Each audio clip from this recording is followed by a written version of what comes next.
Good morning. We have got closed captions on this morning. Be aware, they're funny. We get things like sentient coffee beans and other odd ways of writing down what I'm saying, so don't take them literally. Take them with a grain of salt, and if you think I said something that I might not possibly have said, you're probably right. I've sent out some pretty strange texts and emails using voice transfer, and my favorite is the sentient coffee beans. Sentient beans.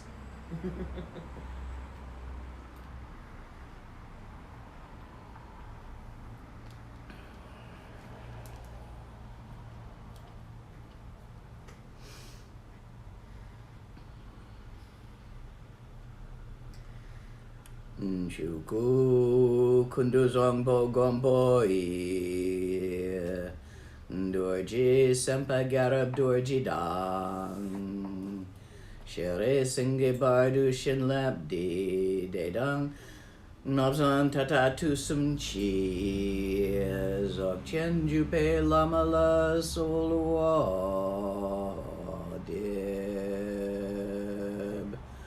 Ergen pema junela solua deb Dorji chang chitilo narodang Marpa mila gompo tsatsapa Na pupadang paldendrupa so Kargyu lama namla solua deb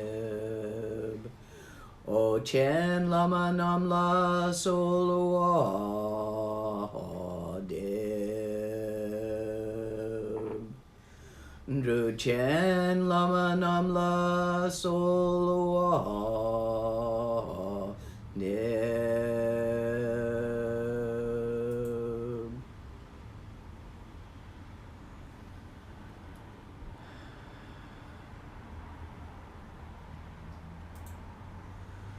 Kaginwa de lama namla solua deb Shakichen lama namla solua deb Yondrundang yandu lama namla solua deb Kondu zhongdang Rimé pa gungarab dorjijin tragpa jetidang nisume pa palamanam chetintir chong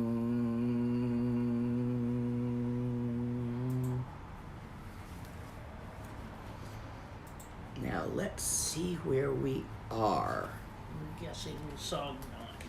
We think we might be in 9 or maybe 8. That's way too far along. That's 15. Go back.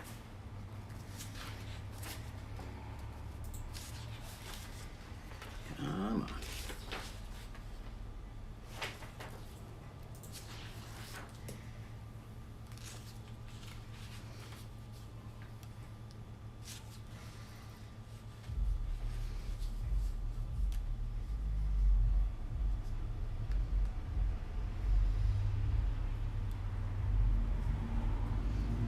Give a small review of 8 and move into 9. Does that seem about right? Yes. Look at your mind. With your channels in alignment just to make it easier if you find it difficult. Shift your attention from the point focus you're accustomed to, looking at all the thises and that's throughout the universe, to the open awareness of the ground of mind itself. You do that because it is only from that context that this makes any sense at all.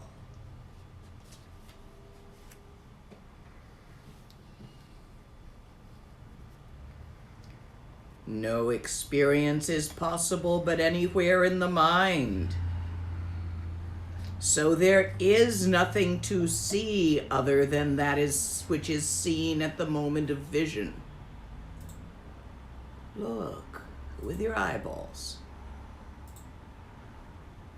The seeing of shapes turning into objects, the sensation of vision becoming perception. You perceive a window, a flower, a box. That's going on in your mind. All your eyeballs are doing is shapes and colors, which is the sensation part, but the interpretation of that sensation as a visual perception, that's going on in your mind, in your energy channels as they run through your brain and heart. And how you perceive objects fully depends on your experience of previous objects, on the reality you subscribe to, what is possible and what is not. If someone walks by walking their dog and their dog turns to you and says, "Good morning," that will not happen for you. You will think, the man said it. Must have. Dogs don't talk. So should by chance a dog speak to you, you'll never hear it. You'll immediately explain it away as something else. What's the fun in that? The infinite possibilities of the universe are a hell of a lot more fun than repeating your patterns again and again and seeing the same things you saw yesterday. And since it's in your mind, and you are your mind, you can muck about with it. You can change your reality perception. But if you change it from this to that, say from the Western scientific worldview to the Tibetan magical worldview, you're still subscribing. It's actually really hard to get loose of one of these, a worldview. I have a number of friends in Asia, Tibetan, who are highly westernized and educated, even college educated. But their reality worldview is Tibetan. So one day the story went around, because people had seen this on television, that there was a telephone number. And if that telephone number phoned you and you answered it, you'd fall down dead with a stroke, because there was a virus in the phone system that was causing this. And they saw it all, many of them saw it on television, and they quickly warned the others.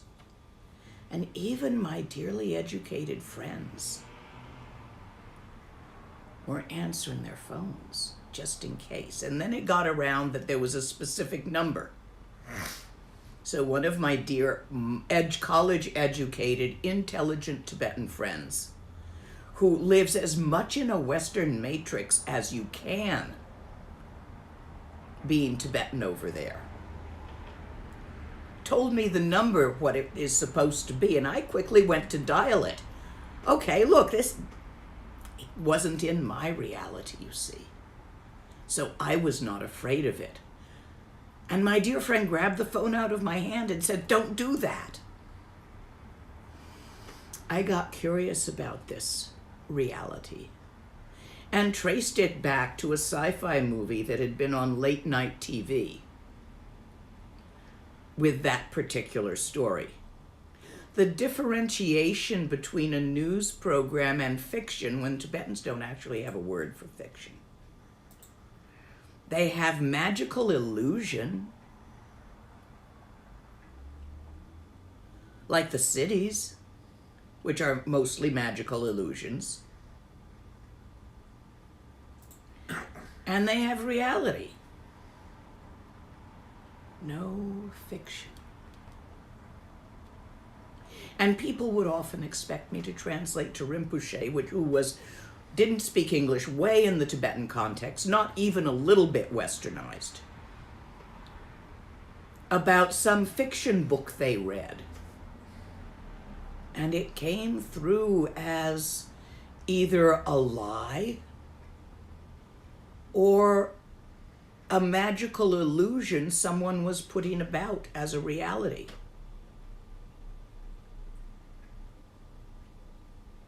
I can point at their worldview for you. But you who live in the West, can I really point at your worldview for you? You're holding one, you're subscribing to one. And it is limiting you. But I watch people attempt to take on the ordinariness of, say, a magical worldview and make themselves utterly crazy with it by grasping it too tightly and interpreting everything as demonic possession rather than they've got a glitch in their tsa. The number of emails I get requesting cures for demonic possession is surprisingly high from Westerners. Or trouble with land spirits, and they may be having these things. I can't tell, so I send them the instructions. Actually, none of us are having anything.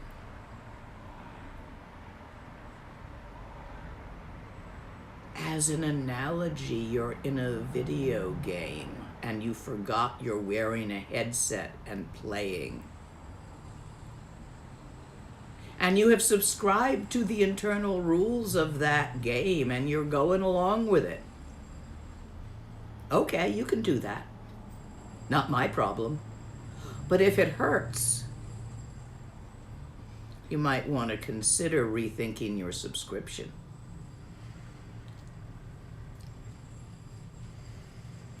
No experience is possible but anywhere in the mind, so there is nothing to meditate on other than the mind.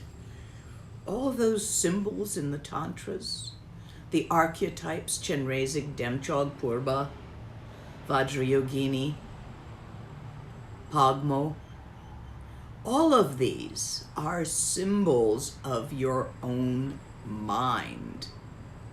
When you meditate on these, you are meditating on your own mind in pictorial symbolisms, because for many people it's easier to grasp an image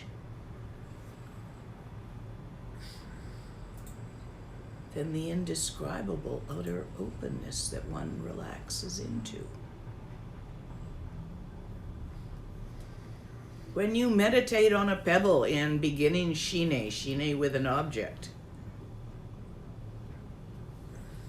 that meditation is in your own mind. Your perception of that pebble as a pebble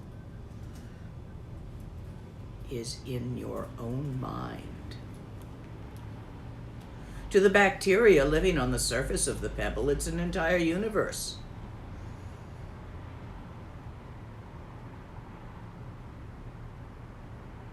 Your personal take is that it's a pebble. Perhaps if you stare at it long enough, without thinking this or that, focus just on the pebble, it might become something else. Or not. Try it and see. Look again at your own mind. It's the only point of all of this.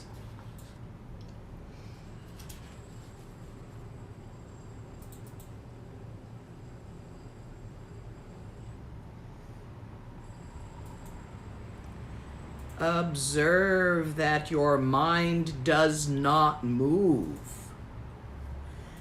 As you shift your focus from mind to object, what moved? Yeah, my head moved, but I'm meaning of the mind in that focusing. Did anything move?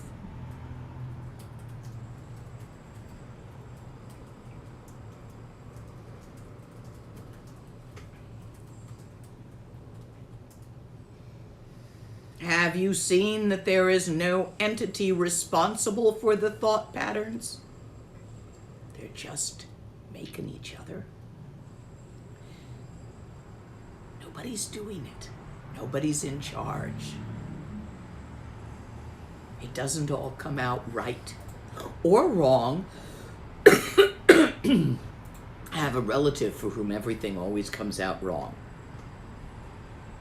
Needless to say, they're a bit depressed.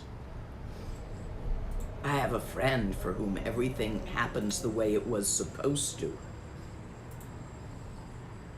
These two individuals are holding the two ends of the same friggin' string. And there's no string there.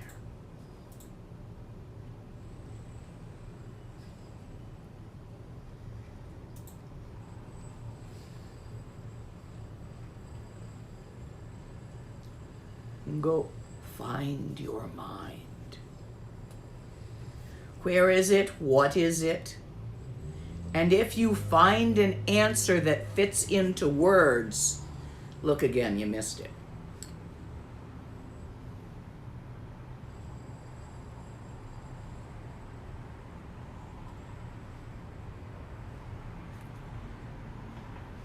Neither this nor that, where all ises and isn't aren't. Indescribable, incomprehensible.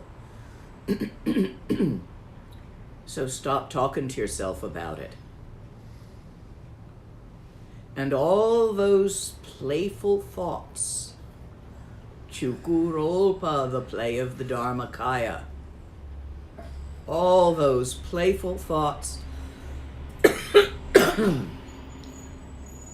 I may be talking too much, which play with concepts, playfully asking yourself, is it real? Is it it? Did I get it right this time? Is this it? Mom, are we there yet? There is no there, and we ain't going nowhere, so relax. Look at your mind and leave it be as it is. Somebody come up with a question so I can rest my voice for a minute.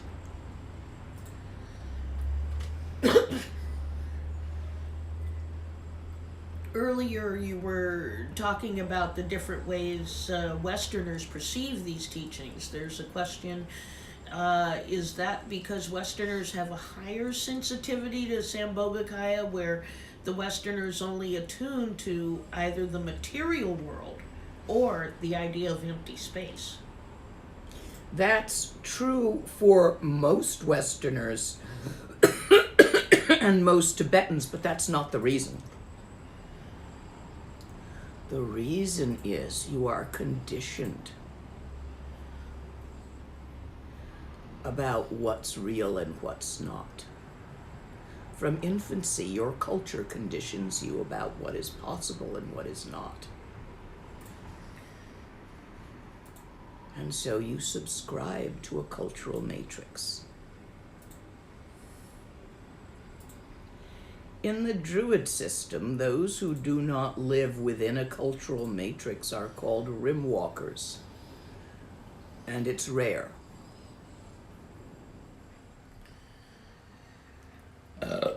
and difficult. And things that are right and true within one cultural matrix do not necessarily work in another. Oh, an example, the 16th Karmapa, amazingly powerful realized Lama.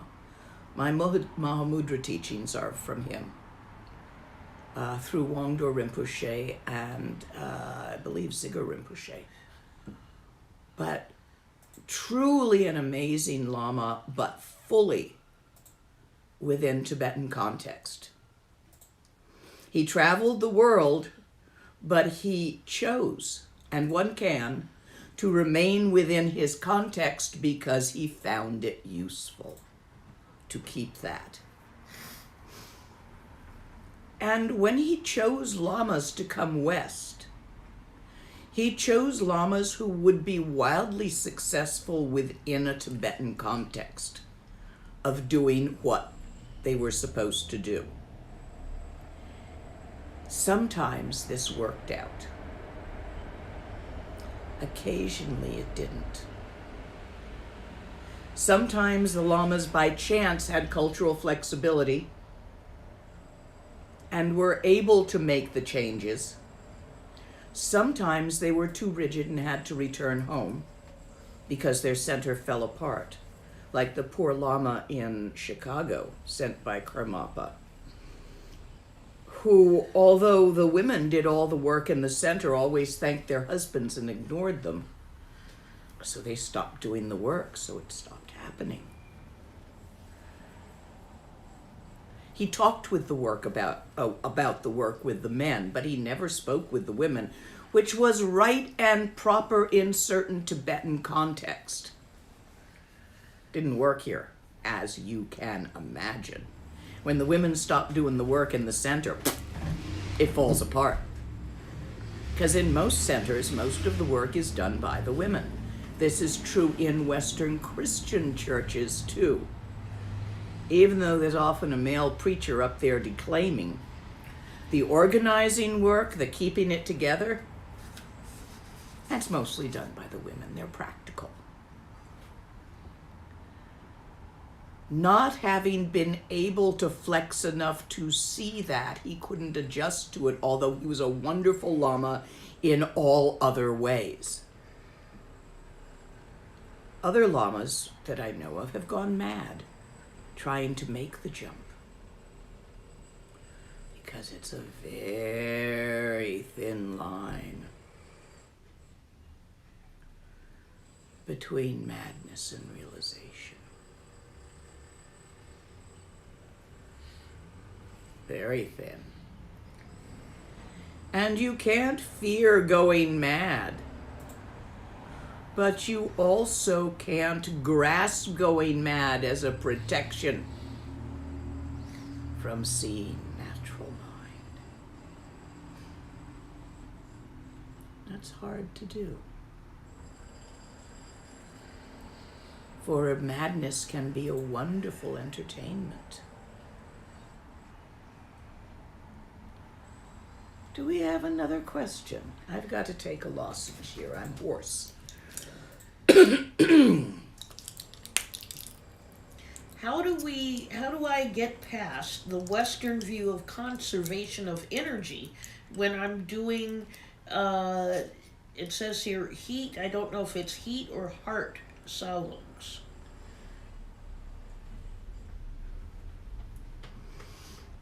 If it's heat salungs, he's talking about tumo, and that's probably what he's talking about here. Okay.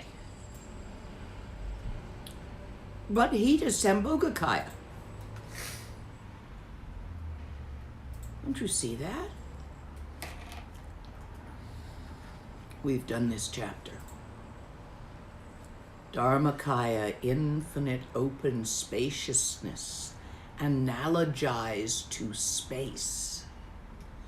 Sambhogakaya, the vitality of movement, which is what creates and holds open, talking analogies here, the time-space continuum. Nirmanakaya, the time-space continuum in all its manifestations. as it really is rather than as you think it is. Sambhogakaya movement. The movement of life, the movement of molecules, the movement of photons. If you understand Western theory of heat, heat is simply motion. And the reason we can't draw anything down to absolute 0 Kelvin is simply because that would mean it held absolutely still, and if it held absolutely still, it would wink out of existence. Because for something to exist, it needs to occupy space and time. It needs to move from point A to point B over a duration. And if it doesn't, it ain't there in the space-time continuum. So please understand the heat of Tumo that you're working with is simply vibratory movement. It's neither loss nor gain. The entire Sambhogakaya is made of that. That's what the word clear light symbolizes. The light by which the awareness is aware, seer sees. Innate lucidity, clear light of the Dharmakaya, is the Sambhogakaya movement, heat. I don't quite get your question. Please amplify if this explanation didn't answer it. What does it mean to ascend with the conduct while descending with the view? I'm going to have to guess because I haven't heard that term. Where'd you find it? What it would probably mean in the context of other things I am familiar with is that with the view, you relax more and more.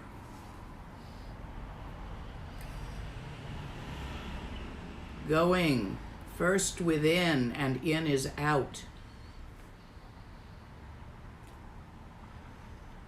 Releasing all realities and the maintenance and subscription to them. However, you nonetheless maintain the conduct of separating Digpa from Gewa and avoiding Digpa and performing Gewa for as long as there is the least bit of sensation of being.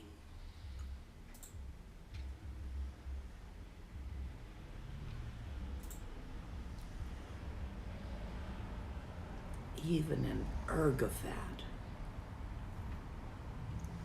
You see, for it to turn over the last bit, true enlightenment, the full thing, you can't do that on purpose. It has to happen by accident. And so Gewa creates the cause for the happy accident that is the full and complete enlightenment of all life. Because we're all in this together, guys. It's not like I am a energy body sticking out and it's mine. It's touching yours and every possible contact that's going on. It's influenced by, influencing. There's no separation here. I just think I'm a lump. That's a thought. You know what? It's as real as any, which is not very. Do we have anything from the guy up talking about inner heat?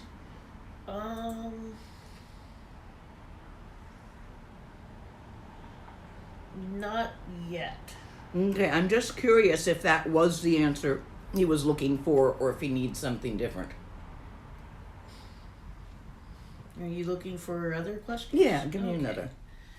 How can I change my belief system every day in small steps? Could you please share some practical tips?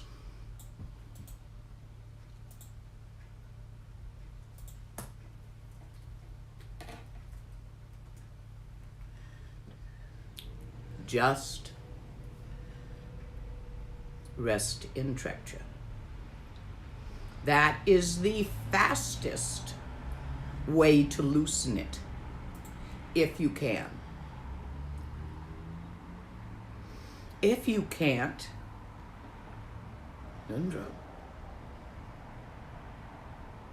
Nundro will loosen some of it, although it's a lot more work than sitting in Trekchö.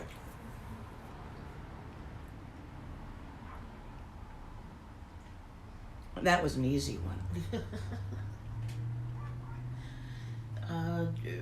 What do I do when it feels like I'm working harder to get back to the there that's nowhere?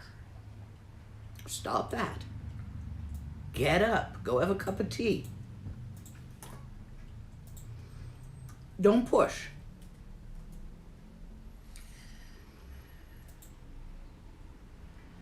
You can go do some Gewa. Come back and try again. Gewa is very relaxing. Fill a bird feeder. The hummingbirds. Take a walk and rejoice for the happiness you see.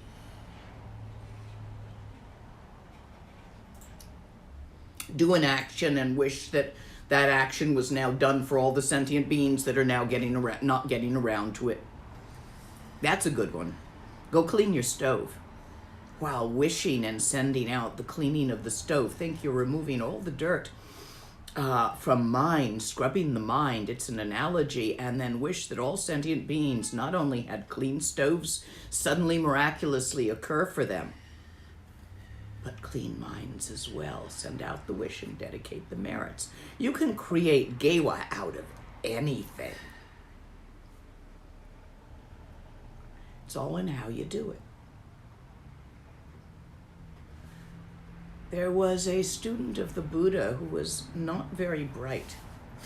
He couldn't remember mantras. He'd learn the first word and forget the second word, and learn the second word and forget the first word. Never worked. This is out of the sutras. So the Buddha set him to sweeping the temple courtyard constantly, again and again, round and round, while saying, removing dust, removing grime, removing dust, removing grime. And over time, just from this simple action, he noticed he got the gruk off his mind clear enough. For he did it in faith to the Buddha that it would work and purify his mind, that he saw natural mind. He saw his own mind and became fully enlightened. Never was very bright, but he sure was a Buddha.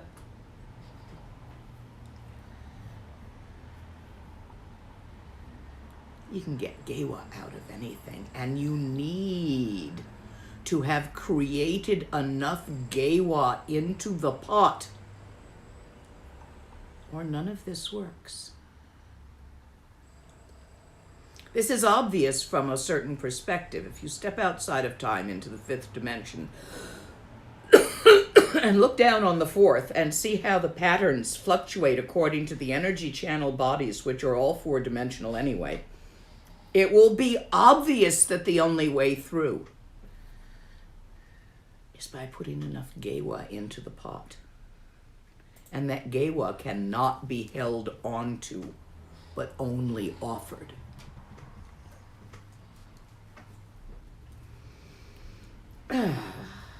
One more question and I'll go back to the text. Okay. Follow up to Tumo. The Western idea of conservation of energy says you can't make energy out of nowhere. And I feel constrained by that idea. But how do I get past You're not making, when you do Tumo, you're not making energy out of nowhere. The lung that you breathe in through your nostrils, the air, is full of chi. You are breathing in the chi. The movement in your cells, especially the cells around your uterus and generative organs, there's movement in the cells. There's cellular respiration where things go in, foods go out. There's the Krebs cycle. All of this is going on. This is not making energy out of nothing. It's fire. Fire is oxidation. Iron. You have a piece of iron anywhere? Frying pans. Yes. No, they're not rusty enough. Here. Do you see how tarnished my candle snuffer is? It's on fire. Slow burn. Oxidation is occurring. In your cells, too. It's why you take antioxidants, so you don't rust as fast. Here, look how rusty, how oxidized my skin is at nearly 70. You can slow it down a little with antioxidants, but you can't stop the oxidation from happening. We're all on fire. We're all alive. The energy you are using for the heat of Tumo is created by the slow burn oxidation of the Krebs cycle, which is dependent on bringing in oxygen molecules and conjoining them with carbon molecules and using the heat off of them. It's how you stay alive. It's life force. You need to go back and read your science. You've gotten stuck on a little bit of surface knowledge of science without going deep enough to understand how it actually works. So yes, you know the law of conservation of energy and momentum, but you don't know cellularly how heat is produced, and you need to read up on that to give yourself some relief. It's in Western science. Well, hang on. I've got a few of them in here.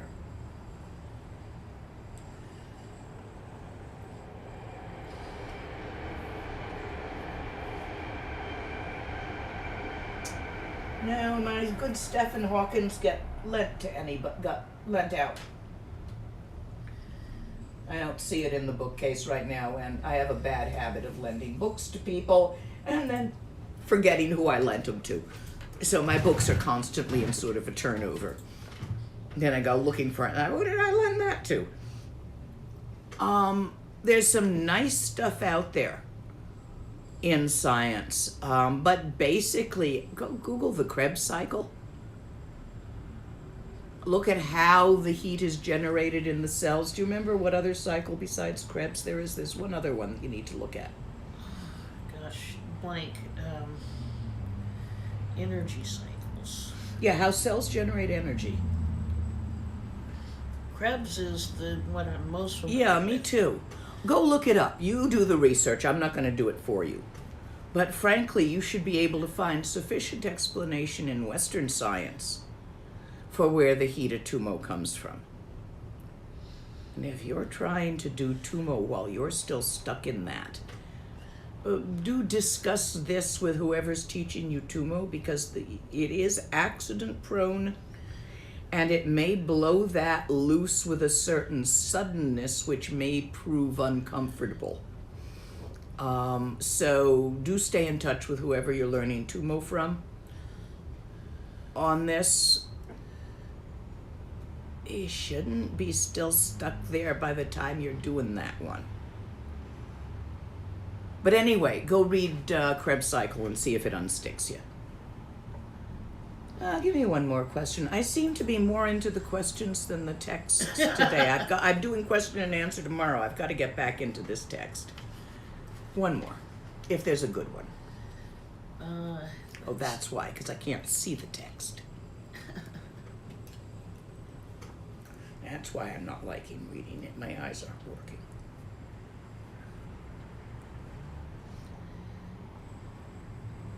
Smooch on my glasses. Okay. Both kinds. Did you have one? Yes. What is the best way to fill the emptiness with Bodhichitta during Trekchö when it feels just empty?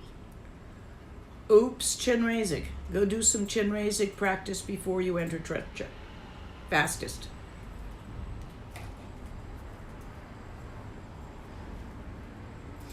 A Chenrezig practice, at least the one I've given, points directly at the Sambhogakaya nature of mind, which is what you're missing, the clear light, the Sambhogakaya, if you're just getting emptiness without Bodhichitta.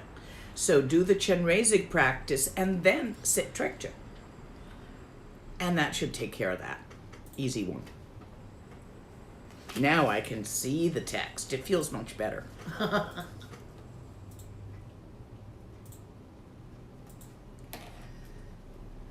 When you arrive at the emptiness that has no color, no or shape, look for a center or circumference. Becoming certain that the middle and margin are the same, look for an inside and an outside. Finding no distinction between inside and outside, you arrive at total presence, which is vast as the sky. This is a version talking about in here of the inner mind Nundro, a rather advanced version,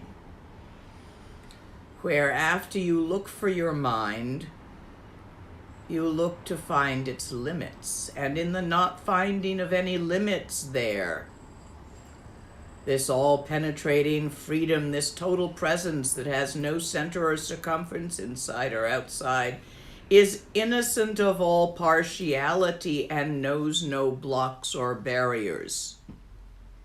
You see there, your cultural matrix is completely irrelevant. Your cultural matrix is made of thought patterns and feeling patterns, which in a Salung view is channel patterns. But this is not about that. This is beyond all the thises and that's. The all-penetrating intrinsic awareness is a vast expanse of space. All experience of samsara and nirvana arises in it like a rainbow in the sky.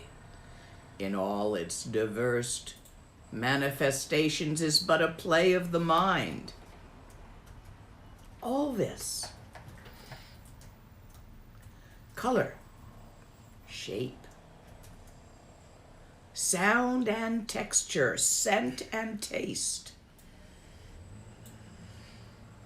play, like in a dream at night, where you play with this or that. Just play.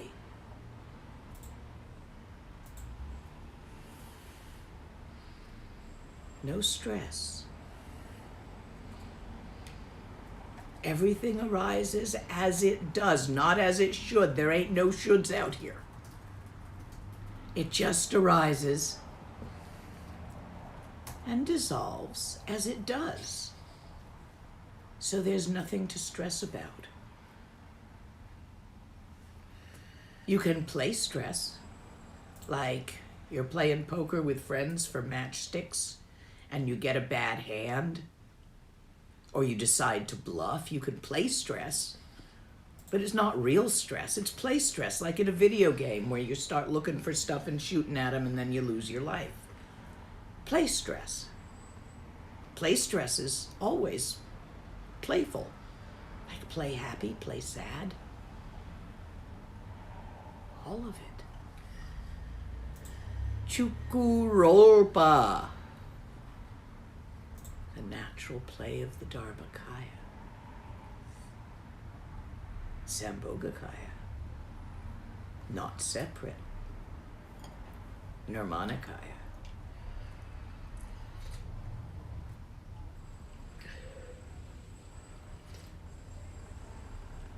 You need only to look out from and as the motionless space of intrinsic awareness at all experience illusory, like the reflection of the moon in water. to know the impossibility of dividing appearance from emptiness.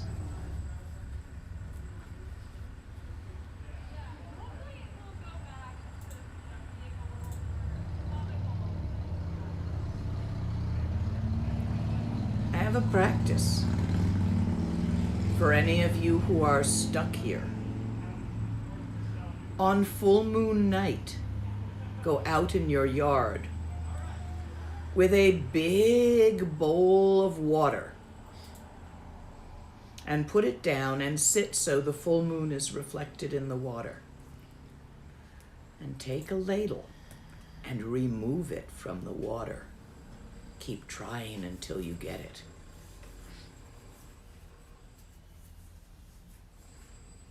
This will point out to your subconscious that you can't grasp a reflection. But to see this in your day-to-day, it's not you looking at Tawa. You're Tawa. Tawa looks out at the world.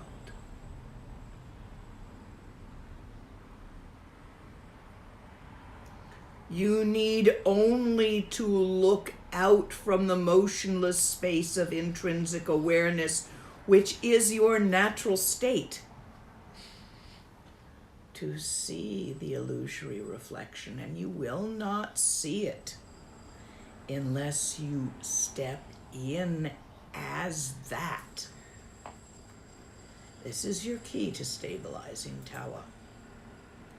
Yar Tawa. You're Tawa whether you think you're Tawa or you don't think you're Tawa, because thinking you're Tawa is a thought, and thinking you're not Tawa is a thought, and they're made of the same thing as all the other thoughts, and you don't need to pay them any no never mind. So there. Relax as Trekchö. Not you in Trekchö. Yar Trekchö. Be that. And so there's nothing to maintain. It's a completely natural state.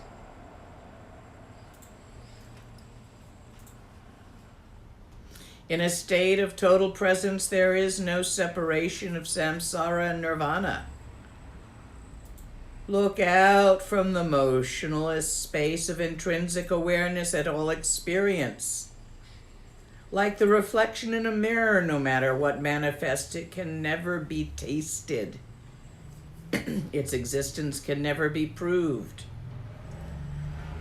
In this dimension, samsara and nirvana do not exist, and everything is Dharmakaya.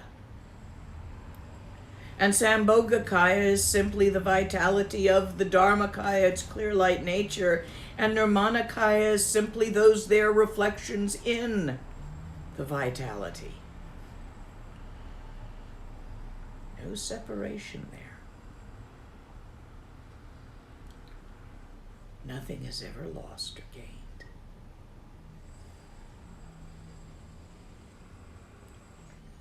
Yes, Ma, we're there now, and we always have been.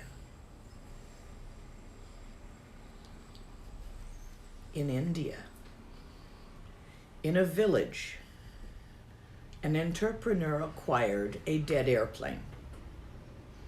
I think, just a whole airplane. And they parked it and sold tickets for a pretend airplane ride where people handed the tickets as they came in and sat in their seats, and then Coca-Cola was served, which is a great treat in that village. Cold Coca-Cola. And announcements were made, and seatbelts were fashioned, and stories were told, and there were like paintings on the outside of the windows of clouds looking down, and so all the people took an imaginary airplane ride and were very pleased. For people from that village was so far from the kind of people who get to ride airplanes. Simple peasants. And it was quite a popular attraction during the melas. You and I as your pilot, are on an imaginary airplane ride from samsara to nirvana. And I've painted many amazing mandalas on the windows for you. And for as long as you're asking me, Ma, are we there yet? The answer will have to be no. Because there's no one to ask anything. And we never left the ground. Dzogchen. Nonetheless, Gewa, never forget to create Gewa for the great pot. First of all, there's no such thing as individual enlightenment. We're all in this together. No matter how good you get, you just got good. It wears off. Intrinsic, inherent, natural enlightenment is always present. When enough Gewa is created, it is obvious. And what is the fastest way in all the universe to create Gewa? Surprisingly, Trekchö, doing nothing at all. If a rich man, this quote from my teacher, if a rich man were to pave the entire earth with gold and build golden stupas upon it, a yogi who sits for even one session in real Trekchö creates greater merit than this. If all the monks in all the monasteries, no, that's a different one. If a very skilled monk who lived 80,000 years were to spend his entire life reciting Dharma, writing down the Dharma, and reading the Dharma of all the texts again and again, he'd create a lot of Gewa. But a yogi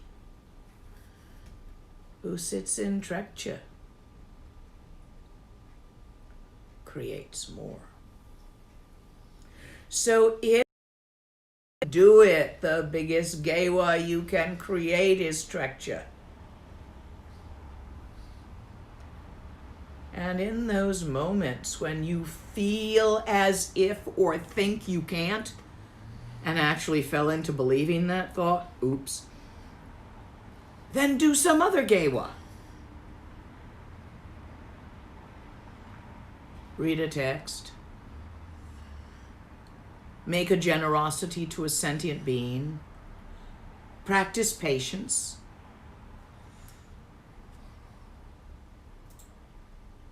Be kind.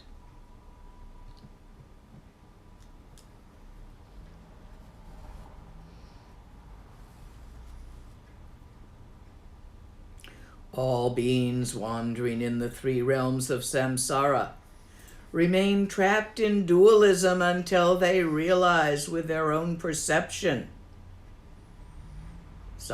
Until they realize that within their own perception resides the primal awareness of that is the ultimate identity of all experience of samsara and nirvana. It's not yours, ours, including the bugs. Due to the power of delusive subject-object dichotomy, the original oops, they hold samsara and nirvana, confusion and enlightenment, to be different states of mind. And by that misperception, so you're shoving away samsara and you're grabbing at nirvana. By this you maintain that duality. Just stop doing that. Let go. Relax. Accept. In order to understand the innate perfection of non-dual dance of awareness, you need to accept your perceived perception of imperfection and stop fighting it. Relax.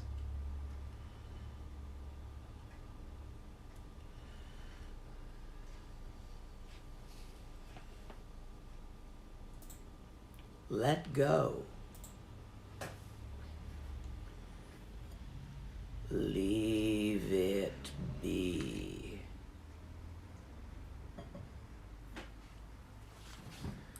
Where did I put it?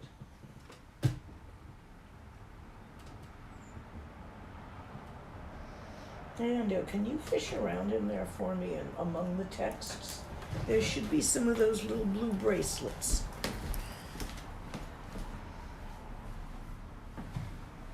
In this corner? Yeah, somewhere in there. I think they just sank in my piles of things I'm actively working on.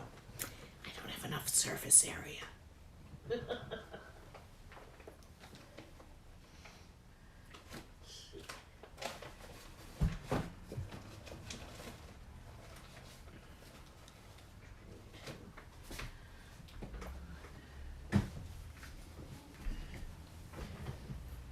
I shouldn't be that far down. Ah, You sank down the side. yes. If you want one of these, you can have it. It says, relax, let go, leave be.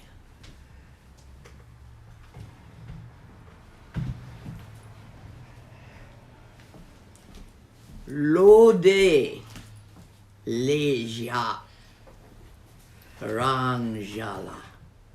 I think the last one is translated as rangjala. Rankar sho. Rangar sho. So it says it in Tibetan and English, and it's just for remembering. Would you put Karen's? Karen Presswood? Yes. Okay. Karen is out of them. I have been in lockdown for a few weeks, but the numbers are looking better. It may lighten up by the end of the week so I can get a bunch of these off to Karen in the post. If you want one, send postage for someone else to get one. Preferably a couple of other people to get one. They come in envelopes. They'll fit in an envelope. To Karen, not to me. Email Karen, she'll tell you how to do it all. And she'll send you one if you need help remembering to relax, let go, and leave it be. Because this whole book, that's a summary of everything in here. We just put more words to say it very slowly, but we're saying the same thing. Let go. Accept isness without trying to improve it. When you do doings, do them playfully.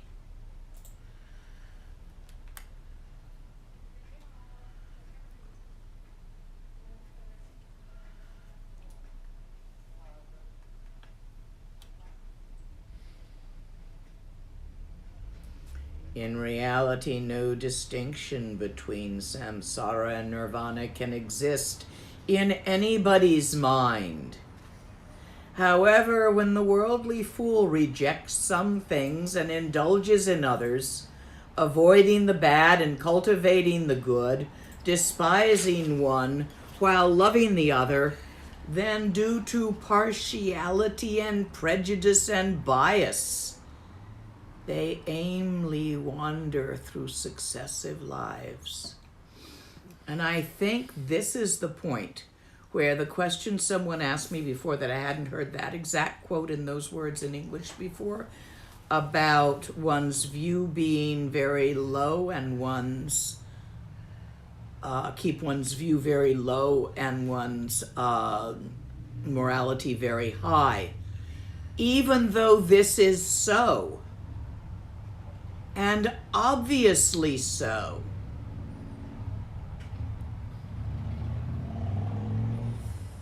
here, I'll prove to you that it's not time yet for you to give up Gewa, to give up morality. Take a match.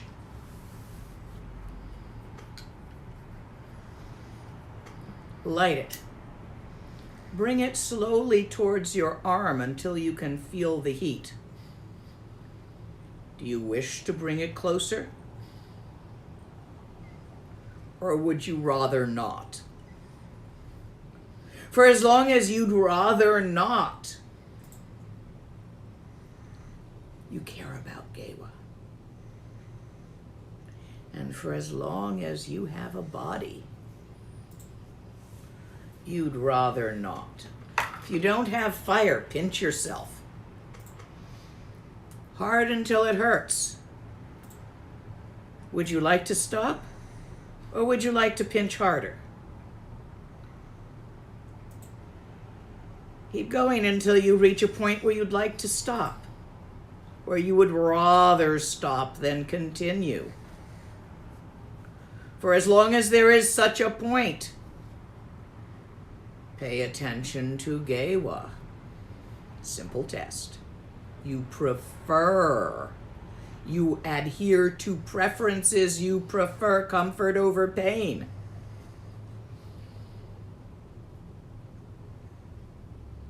Kinky doesn't count. If you had fun with the pain or you like burning yourself or cutting for kinky reasons, that's a total different matter, and that this won't work for you. Okay? For most people it will.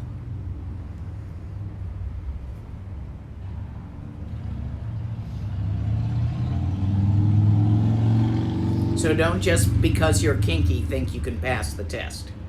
Okay? I'll think up another one for you that'll be even harder. Try if you're kinky. Wrapping yourself in cotton wool for a month with no sensations.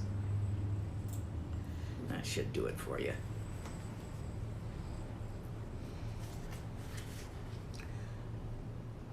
Rather than attain the spontaneously accomplished 3 modes of intrinsic awareness without striving, by simply relaxing and letting go and leaving it be, thick-headed aspirants explore the techniques and stages of many time-consuming methods of self-improvement, leaving them no time to reach the seat of Buddha. If you can already relax, let go, and leave it be in Trekchö as Trekchö, do that. If by chance you are finding that difficult, then you do these time-consuming methods until it gets easy, and then you leave them be, along with everything else.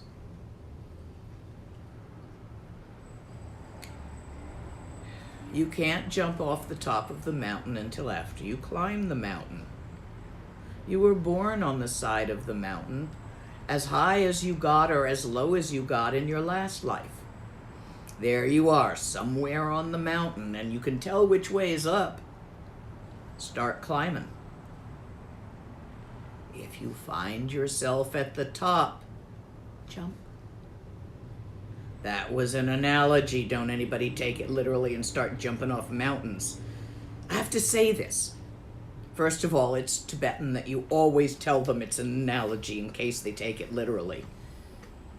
And second of all, there's a lot of different people out there, and somebody's nuts enough to take it literally and try it. I was that crazy once.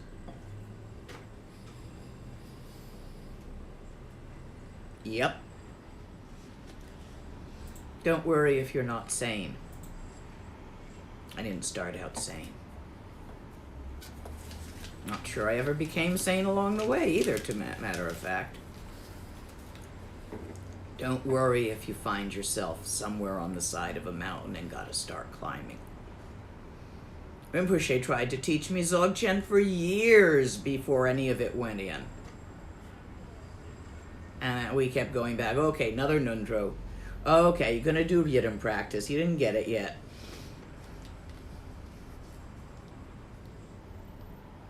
Accept where you are today and go from there. Even though you know perfectly well that there's nowhere to get to and no one going there, climb anyway. It's fun.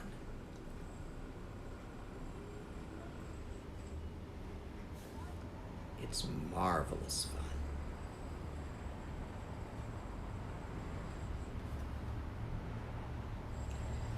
Emphatically all phenomenal appearance whatsoever are one's own vision.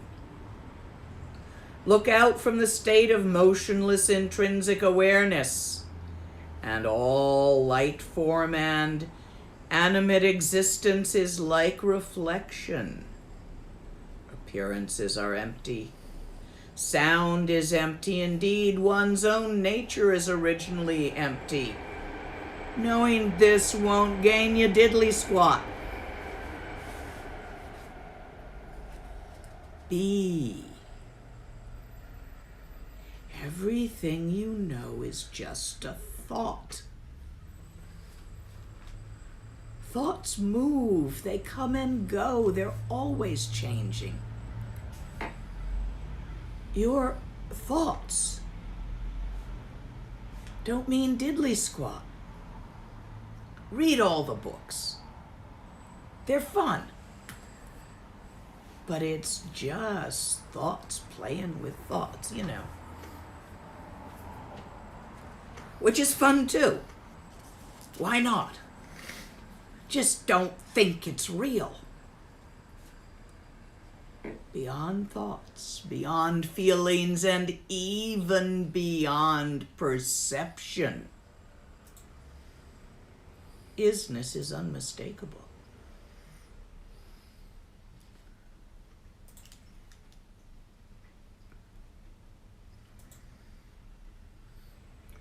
Turn your attention inward to the mind that is the viewer.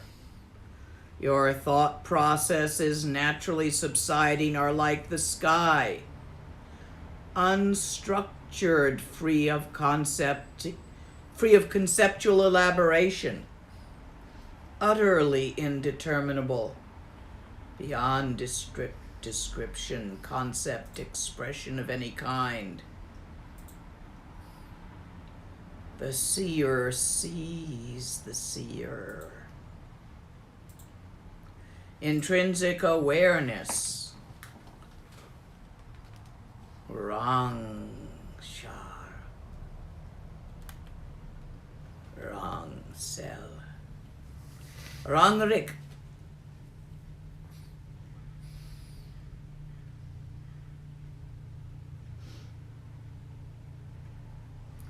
All events whatsoever are an illusory magical display of mind, and and all the magical display of mind is baseless and empty.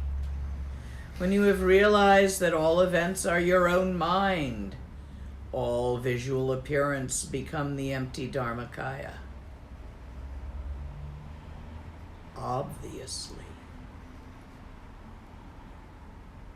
You can't make this so. It's always been so.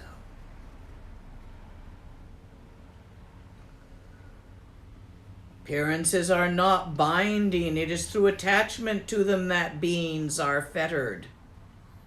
Sever all delusive attachments, O children of my heart. Appearances are created by your cultural matrix that I was talking of earlier.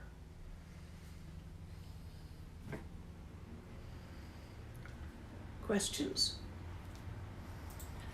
Let's see what we have here. What do you mean by creating enough Gewa?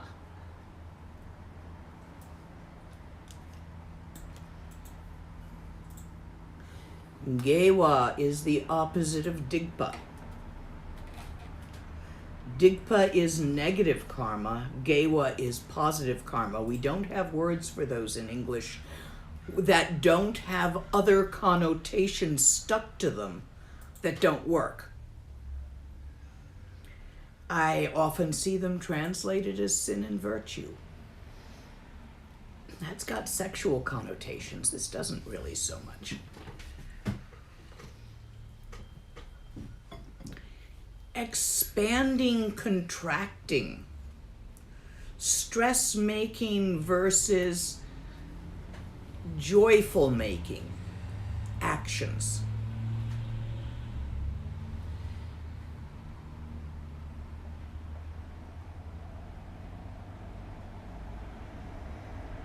Gewa and Digpa, morality. Sutra. To create Gewa and to avoid Digpa is morality, and as long as you are you, even to an erg's extent, pay attention to morality.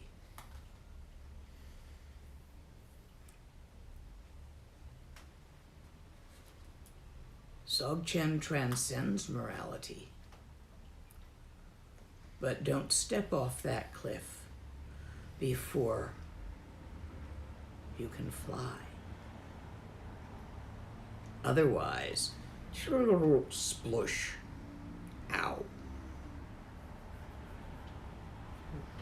Next question. Can you please explain more what Rang Shal, Rang Sol, and Rang Rig mean? Rang is self.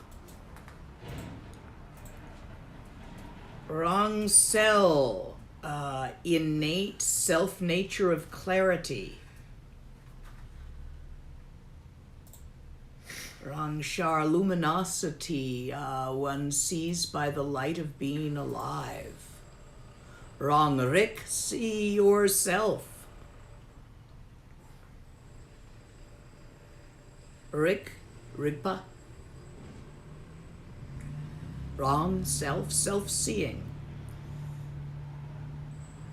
All Trekchö is Rang Rik.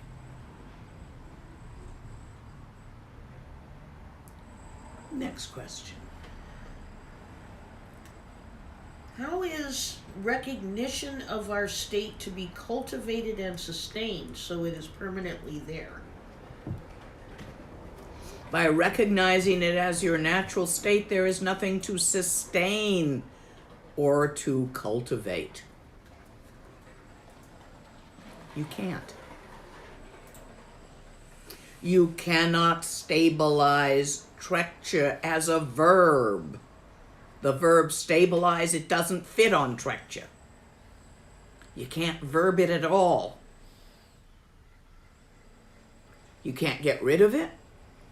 You can't make it go away. You can't make it come. You can't make it move. You can't stabilize it. You can't do any damn verbs to Trekchö.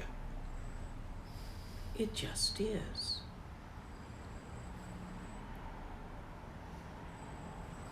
And when you hit Trekchö, the real Trekchö, this will be utterly obvious to you. Until then, you're walking through a succession of more and more transparent nyams. Experiences of Trekchö in which there is an experiencer and an experienced. All experiences are part of the moving. So that won't stabilize.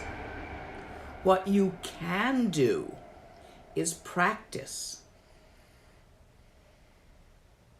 recognizing Trekchö frequently until you become certain of its innate stability on an experiential way. This is the third word of Garabdorji. To develop absolute certainty is the third vital point. Remember that?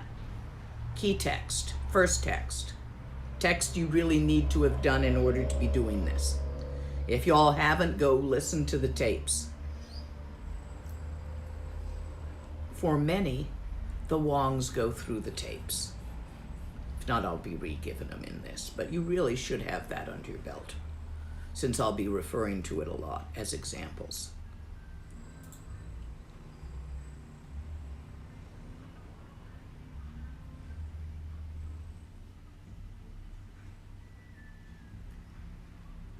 The more often, in more circumstances and more situations in which you reconfirm the existence of Tawa as the natural state, the more the development of Sopa happens.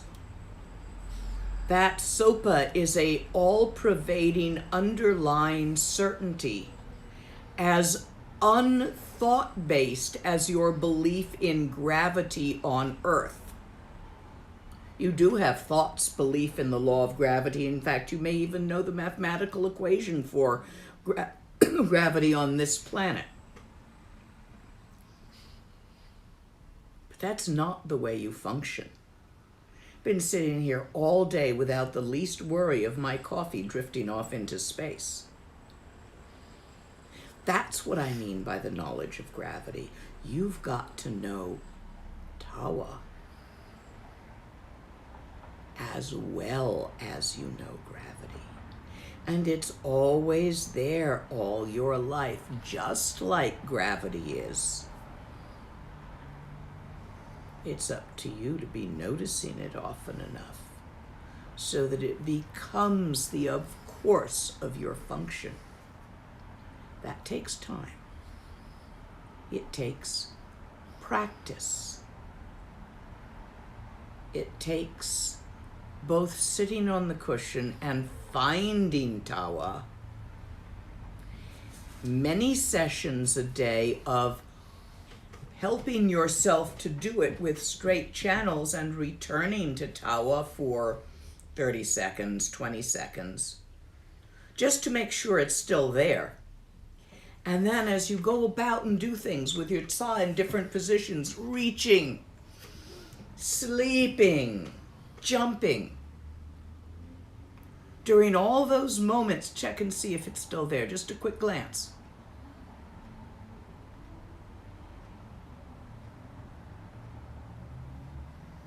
Easy. Once you have seen Tawa. Even a glimpse, even though it is not the full totality of Trekchö, even though it is the nyam of clarity, the nyam of bliss, the nyam of luminosity, the whatever nyams of understanding, nyams of wisdom, it's an experience, it comes and goes. Keep redoing it until a certain level of intrinsic certainty arises naturally. Do you understand this? Because it's very, very important. It's how you get from utter confusion confusion as wisdom.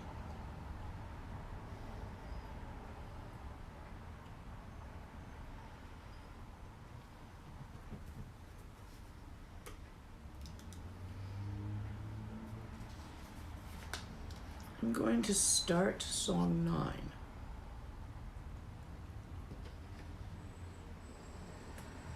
Emma ho, best beloved, fearless sons and daughters. Without applying the spur, the horse will not gallop. Without thorough churning, butter will not separate. And without a detailed explanation, you will not be convinced of my meaning. So while I sing my long but lyrical songs, listen in comfort, relaxed but without drooping ears.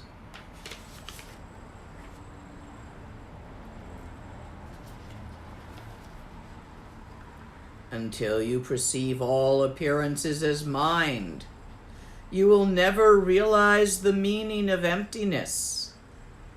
To facilitate this understanding, you favored children, apply yourself and diligently to analysis and thorough search. Where do appearances come from? Where are they now? And where do they go? We have worked with thoughts. And for those of you who have done the retreat on feelings, on working with emotions, we have done feelings. Here we're working with perceptions.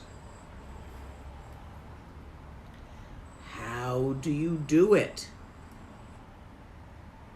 How do you perceive? Where do your perceptions come from? How do they work? I perceive a camera. Why? How?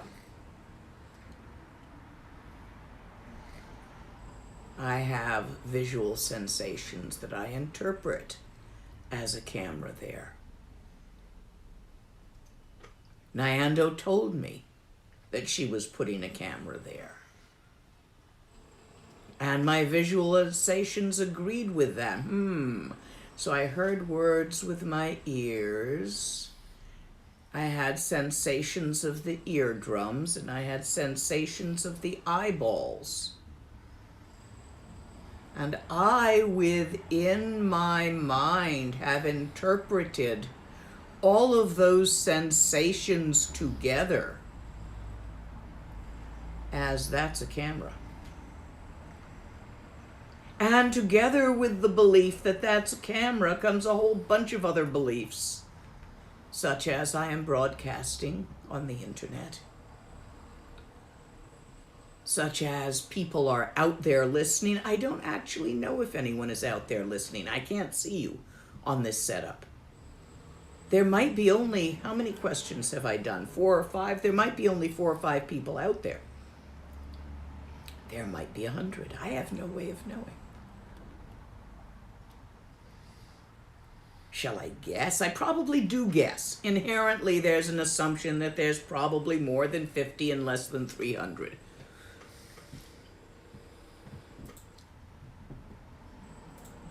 There's an assumption because of something I saw with my eyeballs and read on my computer this morning that this is going out in a couple of languages.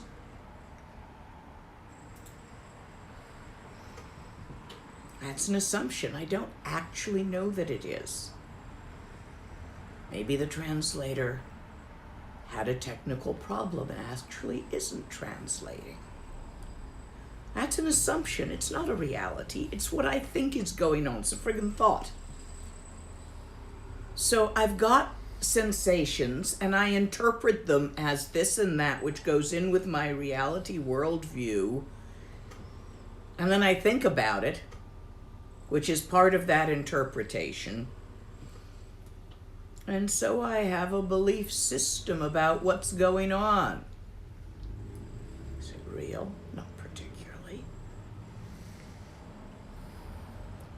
How do you have perceptions?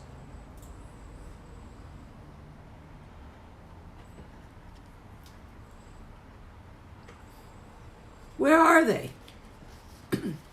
The assumptions that this is a camera and that I'm online, that what you're seeing is actually happening at this moment and not pre-recorded, that I'm a real person and not simply a really good fake avatar. Psst. I'm not a real person. I'm a really good fake avatar. Don't tell. Somebody made me up. It wasn't even me.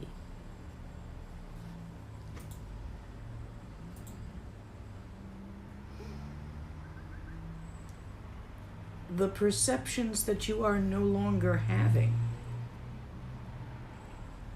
Say, the softness of your bed now that you're sitting up. Where did that perception go?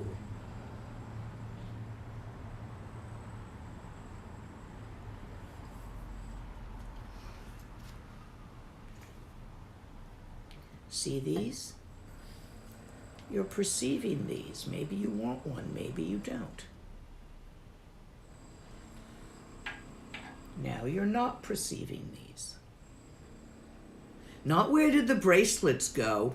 Where did your own perception of the bracelets go? Which was all tangled in with how you felt about them. Desire or no desire.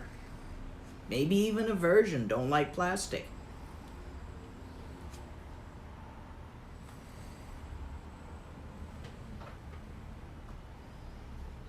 How'd you do that? Perceive that.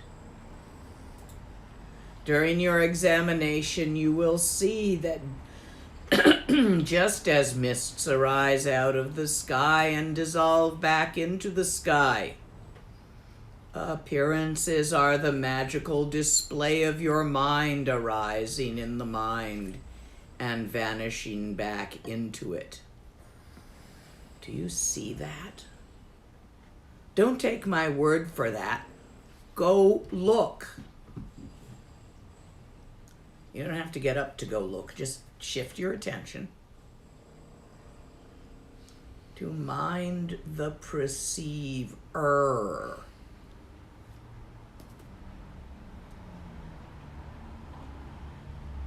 How it do that? How you do that?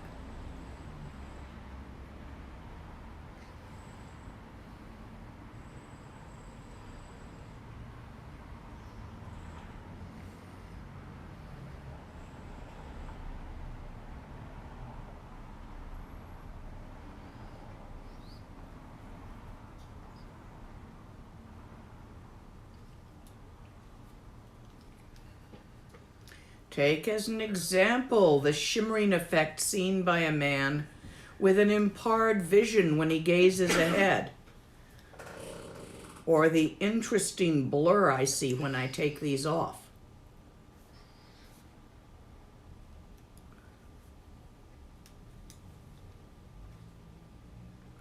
Although that shimmering or blur appears to exist in front of my eyes on the paper, it's not on the paper. It's an optical illusion. The paper isn't blurred. See, look.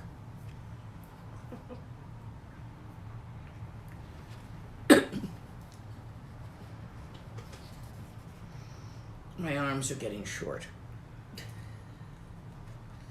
But it sure as hell looks blurry to me.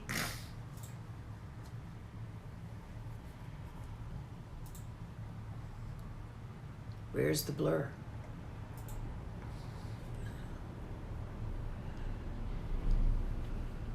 Look up if you're accustomed to seeing Rika all the time. Look at them. Are they out there? Are they in there?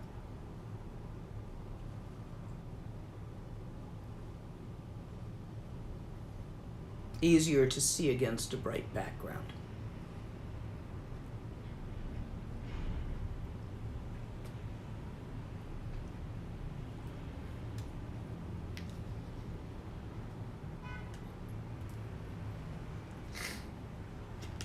It said that the first Impressionist painter, I can't remember who that was.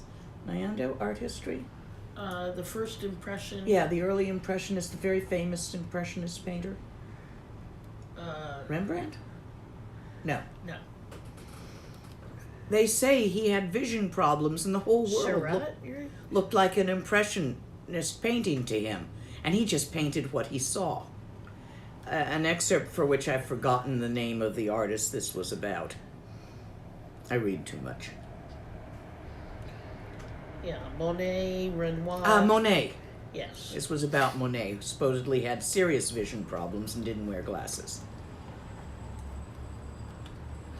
In the same way, when mental functions are impaired by negative propensities that cause clinging to apparently external objects as discrete and substantial entities, then visual and auditory phenomena appear to exist where not so much of as an atom can be proved to have ultimate reality.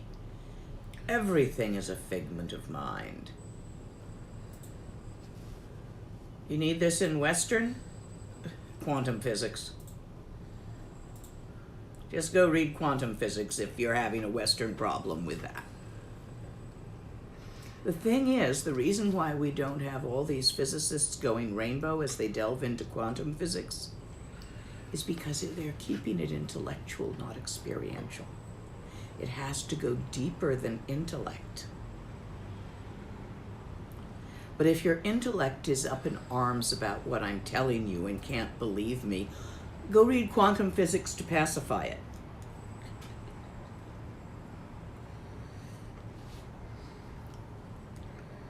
When your mental functions are impaired by your having so much distraction of what you hope for and what you're afraid of, you suffer from an excess of desire or an excess of anxiety.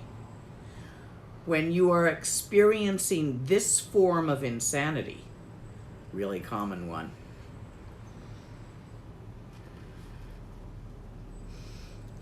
it is almost impossible to see the nature of how perception of objects arises in the mind. So the first thing you're going to have to do is relax your clinging. Clinging to belief systems, clinging to what you've been told, what you've heard. It is no different from clinging to political conspiracies, because they make you feel real. Most paranoids who are being chased around by governments and things just want to be important. And if the CIA is chasing you, well, you must be important somewhere. So we make ourselves important and real by our clinging, by our grasping of these externals. And that interferes with the true relaxation, for it inevitably produces stress and anxiety. Stress of attempting to accomplish things, and anxiety of fear of lack of success at those accomplishments. Happens.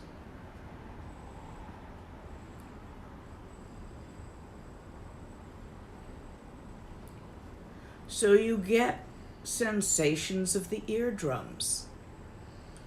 Little hairs vibrate. Sensations of the eyeballs, little rods and cones, sensitive to shadow and light, to volume of light, and sensitive to wavelength. And these run through the tsa and get interpreted by the tsa pattern into what you perceive. And currently, y'all have Homo sapiens tsa patterns. You do realize that insect eyes see differently. You do realize that you see two quite different images, and somewhere in there they're being triangulated into a single image with depth perception. allowing you to have the assumption that that camera is, say, 3 feet away from me.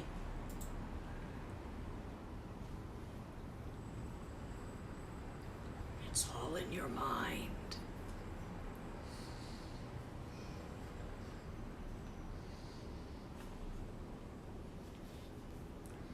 Questions? Let's see what we have here.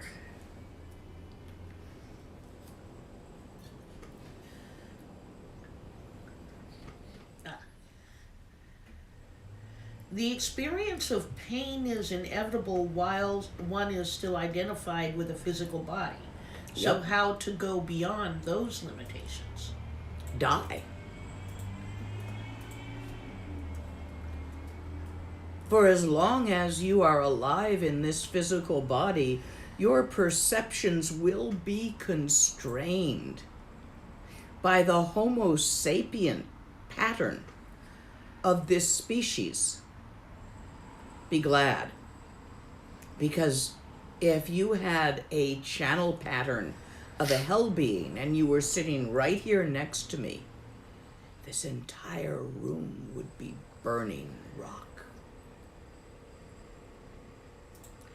And if you had the channel pattern of a Preta being, this would be pus and blood, not perfectly good coffee.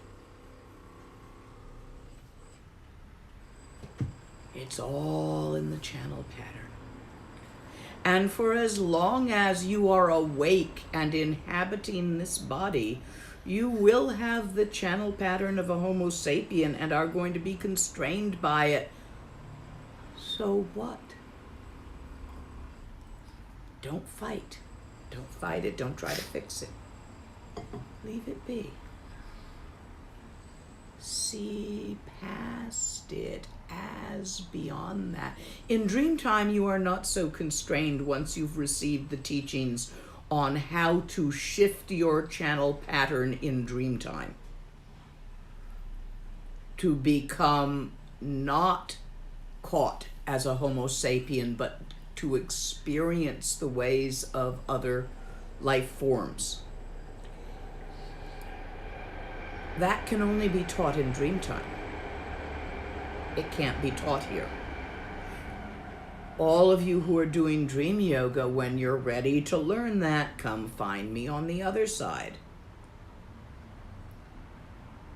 Can't teach you here. As long as you're here, you're human. Which means you can only experience the visual sensations of certain wavelengths of light.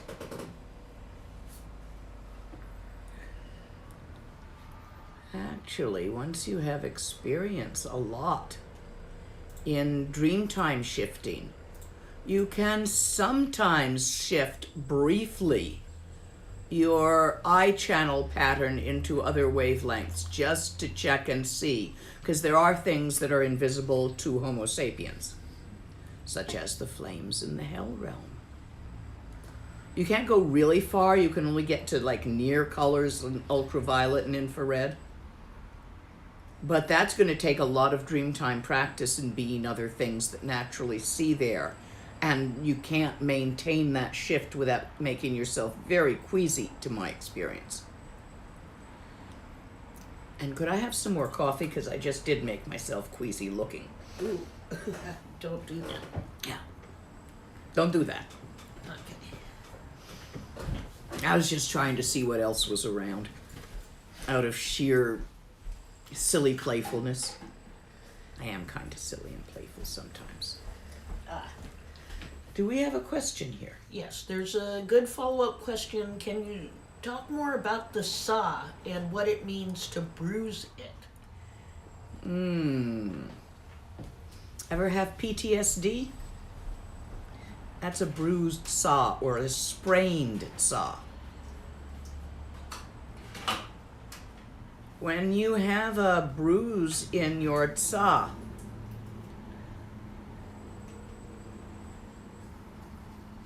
your perceptions of phenomena will be affected by it.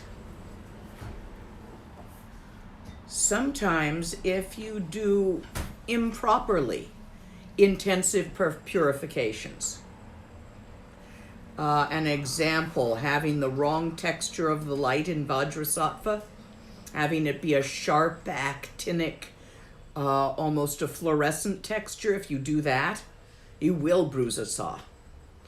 For example, running tumo before you've done all the clean-out practices, blazing up the fire before the tsa is ready to receive that much energy, and just blasting it through. That's the usual symptom.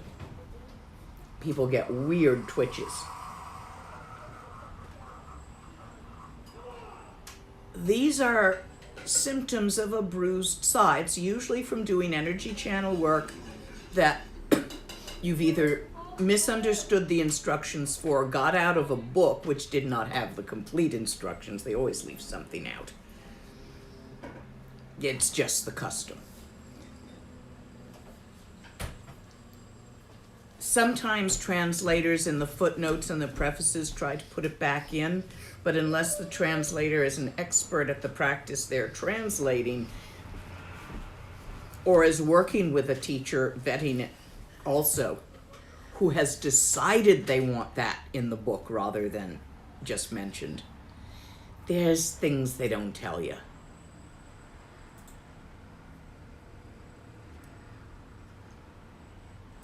So if you bruise your tsa, what you want to do is slow down your chi. A very badly bruised tsa, where a person is way perceiving so far outside of the normal everyday reality that they cannot function, we generally treat with valerian root. That, however, will shut down most of your practices for a while. It way drops the chi so far that you can't even make it go. So that's for emergencies. Usually dark, chewy, live yeast, unfiltered, preferably homemade beer. This contains vast amounts of vitamin B, as well as alcohol, and the combination of the vitamin B complex and alcohol together will both relax the channels and allow them to expand, which is what the alcohol does, and soothe any bruising, which is what the vitamin B does. Also, don't do that again. I think that was what they were asking. Yes. Let's see if we has another one. Can you explain more about, you mentioned going rainbow earlier, and can you explain going rainbow in the Western paradigm more? You talked about... There isn't a going rainbow in the Western paradigm. Nothing like it at all. When your illusions, all of them have dropped away, and your karma for more of them has been allowed to unravel and complete itself without you poking it,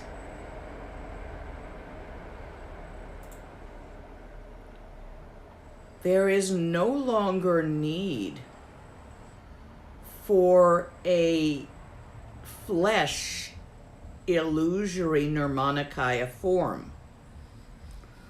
Rather, the true Nirmanakaya form, which is the channel body, is all that's necessary. Therefore, if not necessary, the meat dissolves, disappears, turns back into the elements it was made of, the light it was made of. And what's left is the channel body. People who have not had this experience of doing this of having this happen, which is pretty much all of us who are still hanging around in meat, will perceive it from outside as looking like little rainbows all over the place. Like whole bunch of sun catchers in the window and little rainbows all over the room. Just for fun, I keep sun catchers in my window because I like seeing the little rainbows all over the room.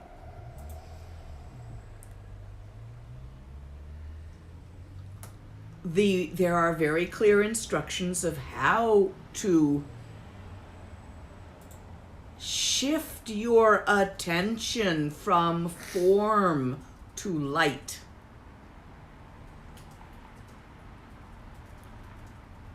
To shift your attention from Nirmanakaya to Sambhogakaya. But this only works when all Sambhogakaya, Dharmakaya, Nirmanakaya, Sambhogakaya are all the same thing. And you have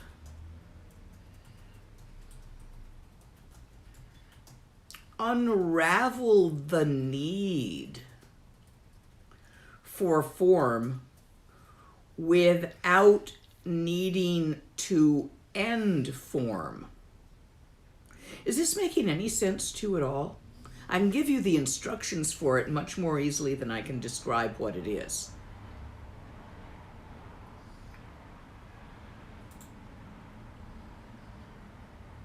How long does it take to develop sopa if you're practicing GOM while also working full time?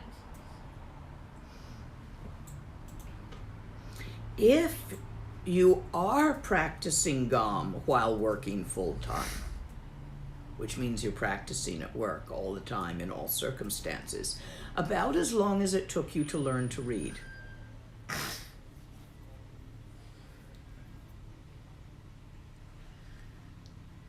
Next question. Okay. But that's only if you're practicing while working full-time, not practicing part-time and working full-time. Practicing while working full-time. The while is the key. There are so many practices. How do I know which practice is best for me? Should I try them out myself or ask a teacher? What's the best way to go about that? When you first learn a practice, you should give it a try. For a day or two, maybe 3. See if you like it. You'll never know without giving it a try. So I highly recommend every practice you learn, you give a try to. A couple of days. You don't usually get a new practice every day. You get them every few weeks. That said, you should only be practicing 1 main and 2 auxiliary practices at any given time. This doesn't count parties. Tsok, where you go and you join with friends and you do a particular ceremony. Or you do the particular ceremony with, and that don't worry about COVID, your friends are off plane. When you do Tsok, you invite in all the Buddhas and things and you have a wonderful meal together. It's lots of fun. That doesn't count as a main practice, that's just goes along with the days of the moon cycle. So you would do these on certain days. But as a main practice, which you're working on daily, really you should have 1 primary one that's your main focus. And at the most, 2 others that you may do as auxiliaries. You may be doing Trekchö as your main practice, but you find that you get caught into that nothingness unless you also preface it with Chenrezig. So you're doing Chenrezig in the beginning and then Trekchö. And you're also working on putting Gewa in the pot because it helps and makes you happy. 3.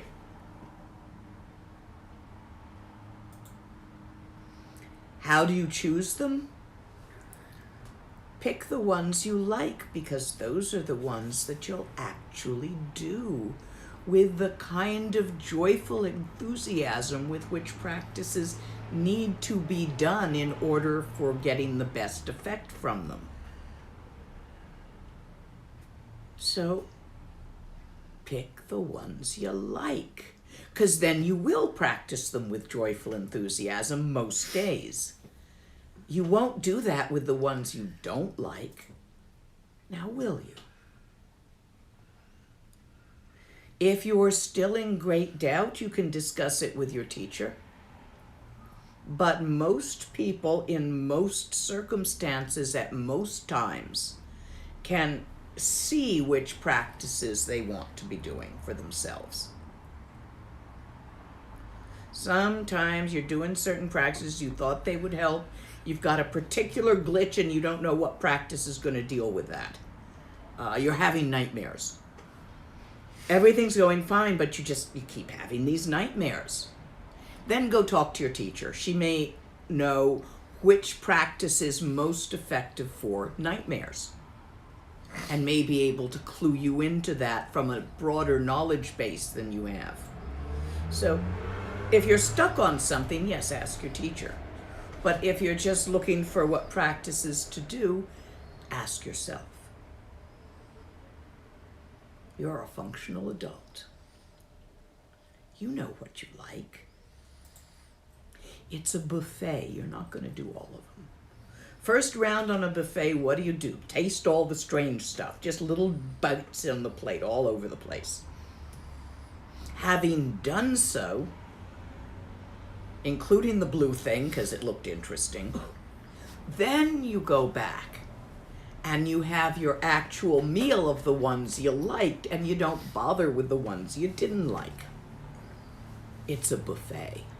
I've met some poor people who were students of Norbu Rinpoche who were trying to do all the practices he taught.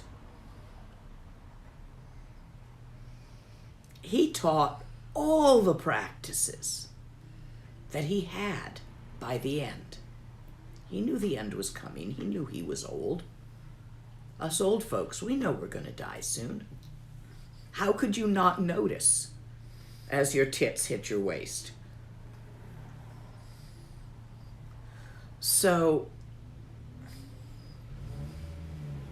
he taught everything he had by the end. But you're supposed to pick among them, not try to accomplish them all. You'll scatter yourselves.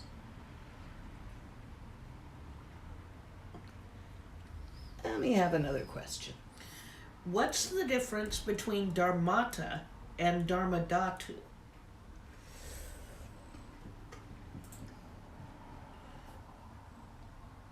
I don't know. Translation, scholars out there, anybody? Somebody want to type in the answer to that one? I use them fairly interchangeably. They're Sanskrit. But I'm sure there's a scholar out there that knows the difference between those two words, so I'd appreciate it being typed in. I'd like to know too. Give me another question. I can't answer that one. Okay. But someone will. It's what's nice having scholars in the audience. Let me go through here. Another person asks for a definition of bodhicitta. Bodhi, thus gone, gone beyond, fully gone beyond. Citta, consciousness, mind. That's your literal Sanskrit definition. The Tibetan word is ninji.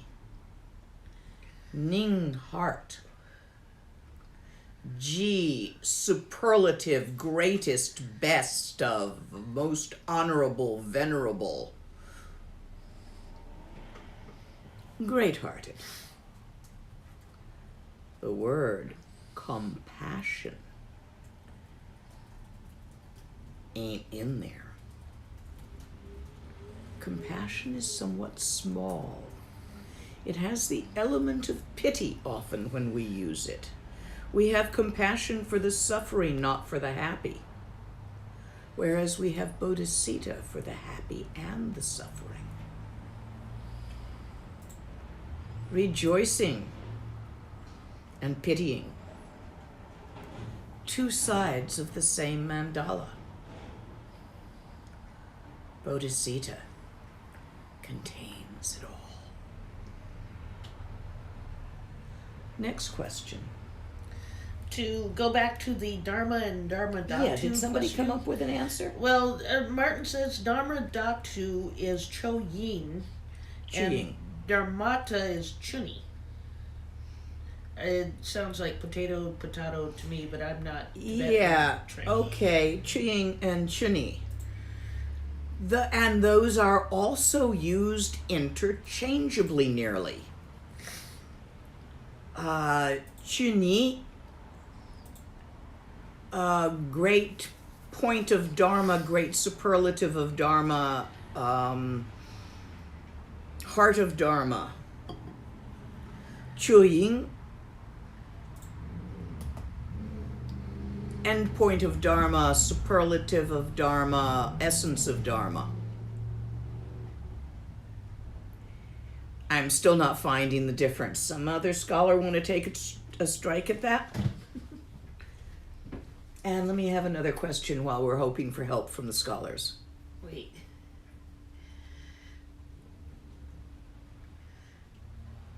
I got my eyes and face muscles blinking very fast while sitting Trekchö. Is this a reason to stop sitting? Absolutely. That's not good. You'll do yourself a mischief if you keep doing that. If you start having twitchies while sitting Trekchö, get up, go take a walk, wash your face, relax. You've got tension coming out the tsa of your face, especially the tsa of your eyes if they're going like this. That's a sign that you're holding too tight rather than relaxing into your Trekchö. You're trying too hard, and you're going to bruise the tsa because you're running too much that those tsa can't take that much energy. So in some way you are pointing into Trekchö rather than relaxing backwards into Trekchö. Get up, take a walk if that happens. And then when you sit down again, I want you to imagine that Trekchö is the perfect inflatable water balloon of warm, soft water behind you, shaped like a easy chair, and you're just going to relax back into it rather than focus forward into it. Try that and see if it helps. You've got a squunch going on in the channels in this area, and I don't want to bruise them. So I want to have you try it the other way. If you socially drink, you can try having a beer and then sitting Trekchö and see if that happens, because that should not happen, and it is a sign of something going wrong with your energy channels. Next question. Thank you for asking that, because safety issue here. If you get weird physical side effects, I recommend you email me. If you just get them once and then they go away, don't worry about it. Things pass through. But if you have something really reoccurring each time as a physical side effect, do check in. Because there shouldn't be regular physical side effects. Going back to Dharmata and Dharmadhatu, this from Lama Star, the Dharmata as the nature of phenomena, while Dharmadhatu is the space of phenomena. Does that work? No, because the nature of phenomena is space. But that may be a Sanskrit has little divisions in it that, for talking about philosophy, your best language I've ever read bits of, and I don't speak it, is Sanskrit. So she's saying Dharmadhatu is the space of phenomena, or Dharmata is the space of phenomena? Dharmata is the nature. Dharmata is the nature. And Dharmadhatu is the space. talking about the relationship between a thing, the mind, and what's containing those things.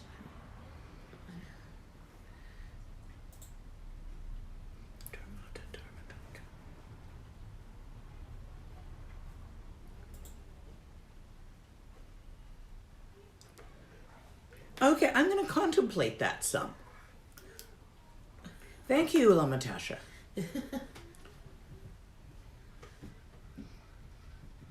I always figured we had a scholar out there somewhere that could give me the traditional difference.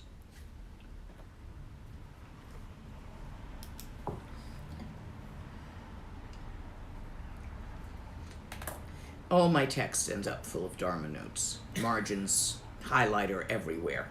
It's just the way it goes. One of the delights for me is when I get an old text in Tibetan full of Dharma notes and highlighters all over the place. There's the neat stuff in those notes people have written down over the times that the text has been passed on. That was a digression. Let me have one more question, and then we should be getting towards the end of today. Yeah. We'll be in the second page of chapter 9. If you all want to remember where we are, we started chapter 9 and turned the page. But let's have one more question, if we've got a good one out there. Yeah, I'm going through the questions remaining. A couple of people asking for more questions about the rainbow body. And is it possible to go rainbow and remain in the flesh? And are there instructions? No, you can't go rainbow body and come back and show it off to all your friends. Nope, not going to work. I know somebody who tried that one.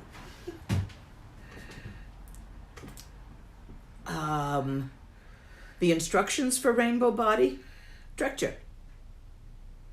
When you've truly and fully relax, let go, and leave it be long enough without poking anything for it to really unravel, rainbow body occurs.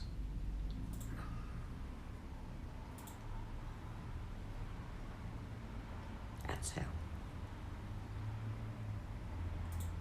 And Togel will accelerate that process. But until you can do that, Trekchö, you're not going to manage actual Togel.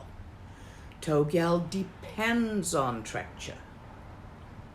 If I were to try to teach you to rub your tummy and pat your head while riding a bicycle, you better be damn good on a bicycle before I teach you that. Yeah?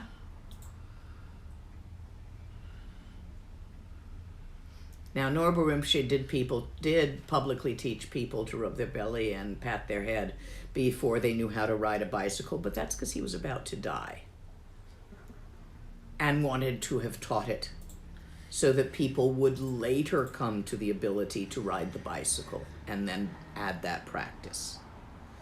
It doesn't work without Trekchö supporting it. You can do all the funny things you want with body positions and eye gazes, and nothing happens. Unless you do it all in Trekchö as Trekchö. One more. Let's see. This is a couple of questions about treating reality as illusion. If everything is an illusion, what are we to make of things like mysterious illnesses that don't seem to have a cause or any sort of physical cause but yet seem to exist to us? Nothing at all. That's the key of Trekchö. Don't make anything out of it. You leave those illnesses and bits of chocolate that come by you right where they are without making any story out of it. Just leave it be. If you feel sick, you feel sick. If you know what will make you feel better, you might do it, or you might not. But you don't have to build an edifice around your illness. Leave it be. All of us who are old have assorted things that go wrong with us and our bodies. Meh, it's gonna happen. Those of us who are young also will have assorted things that go wrong with our bodies, like STDs. At some point, you outgrow those mostly. Maybe. I still get checked, in spite of the inertia of COVID. Maybe I won't bother this time. What I'm saying here is that shit happens. Make as few stories as you can and laugh at the ones that you can't avoid. Does this make sense to you guys? Let's say, for example, I wake up in the morning and I notice that I have no energy.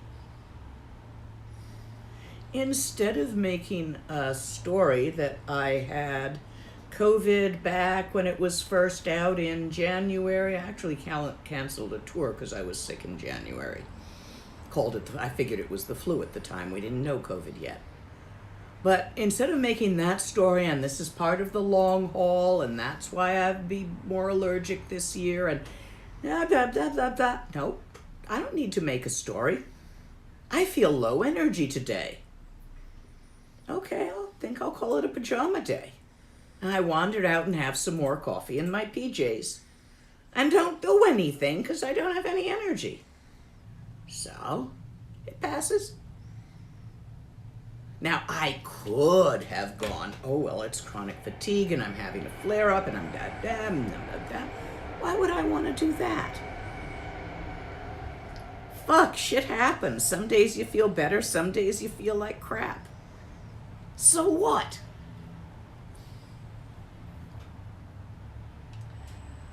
You leave it alone. Let it do its thing.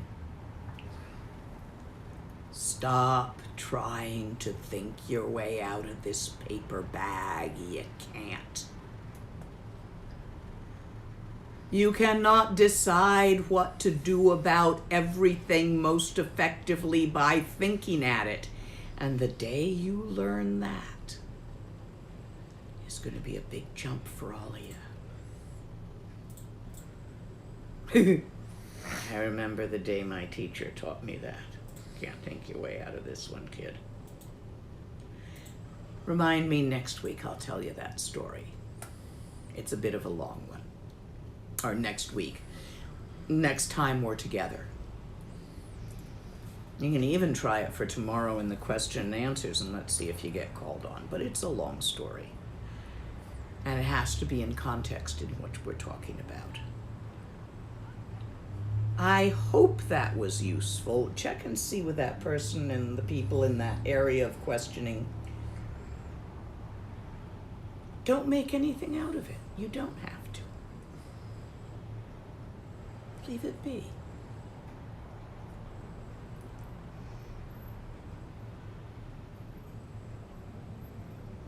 Yeah, I've still got the energy for one more, if not.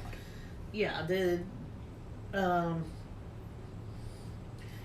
so letting the display unwind means not making up stories about whatever comes by?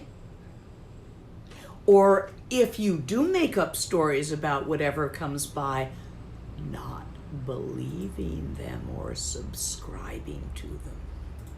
Stories are just thoughts, right? They're made of the same thing as all the other thoughts. So while you're thinking them, you look right through them, they're transparent, and obviously they're just thoughts, so okay, you can think that, but it's not real. Heck, I can think of six-legged purple unicorns.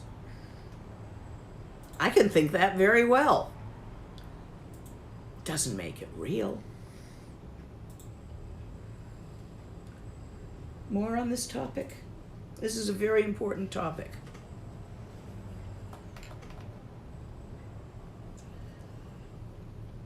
This is where we are in the book. We're on perceptions and how to relate to them. So if these things are illusion, does that mean they don't exist? No. Ever read a sci-fi novel? It's fiction. It exists. It got published. It's either matter in paper or electronic bits in your iPad. That story certainly exists. Someone went to a lot of trouble to make it up and write it down and publish it and sell it to you, and you paid for it. It's still fiction. But it's a very real book. You can pick it up and wave it around. The stories aren't real. None of the stories are real. And yet, if you experience the sensation of dropping your coffee on your foot, and you make the story that it has spilled on the floor because that's what your perceptions say, you still get a rag and clean it up. Without subscribing to deciding that that is real or unreal. You don't know if you're dreaming or not. If you dream you drop your coffee on your foot, you still in the dream get a rag and clean it up.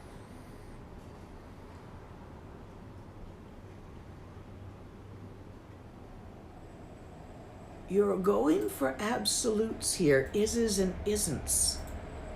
But they aren't. Not real or unreal.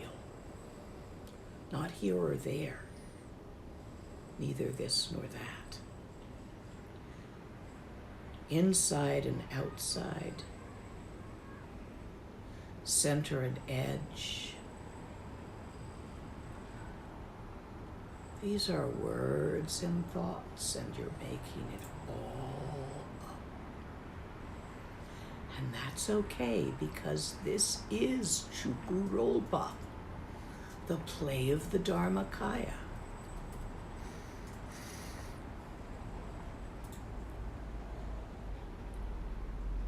The clear light nature of the Dharmakaya, Sambhogakaya, is innately creative, playful. What we call Chukurolpa, play of the Dharmakaya. This is the sparkle of the clear light, the shimmer of it. This is the movement, and this is the heat of Tummo. This is the vitality of the Sambhogakaya. This is awareness itself. This is you. And all that you think and feel and perceive arises in your mind and dissolves in your mind and has never been other than your mind.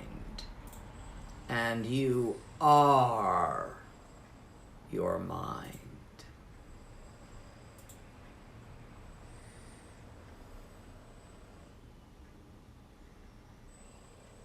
You always have been, yes? You were your mind yesterday, and you will be your mind tomorrow. It is utterly stable. It does not come and go. What is perceived, thought, felt, is constantly in a state of change. That's the moving, the shimmer of the clear light nature. But the infinite open awareness, the ground of mind itself, Dharmakaya nature of mind, that doesn't come and go. It's always been there, and clear light is its nature, and the clear light always shimmers. The flicker, the shimmer, the sparkle always changes. And yet there is no thing there. Light is not a thing. Light is that by which the seer sees. You cannot grasp it, hand it over, put it down, or hide it. It's inherent to the spaciousness. For if it was not, you would not have the illusion of being. For there would be no awareness to be aware of thoughts, feelings, and perceptions. That very awareness aware of thoughts, feelings, and perceptions, Sambhogakaya nature of mind, that innate vitality where all the gods and demons are born. You. Nothing is real. Nothing is unreal. Real and unreal are thoughts. You think them.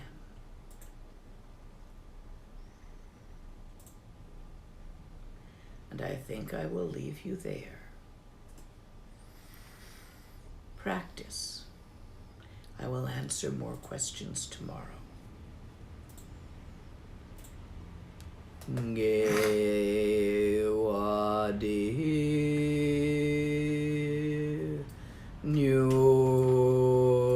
Digpa.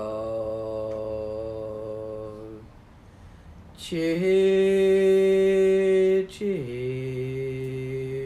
Sala Go Parshu.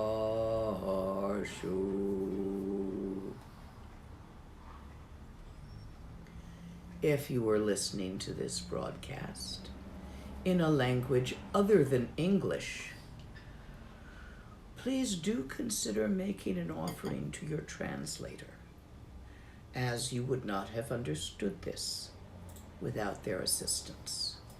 There is a PayPal button on the website. For those who wish to offer dana to the teacher, there's one for that too. If any of you wish to merge your practice and jumpstart it a bit by sharing practice and result of practice with one of our yogis and yoginis.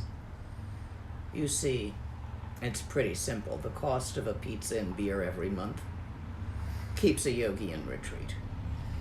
You, pizza and beer here in the West. There, plenty of rice, dal, and vegetables.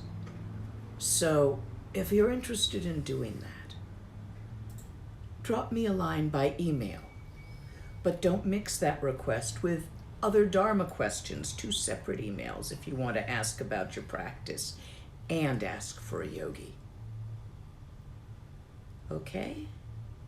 And I'll see those of you who want or who have had fun tomorrow for questions and answers, where we can get into all sorts of things rather than me trying to stay on the topic of perceptions. Or we can revisit perceptions. I'll see some of you tomorrow, and the rest of you next month when we come back to Flight of the Garuda.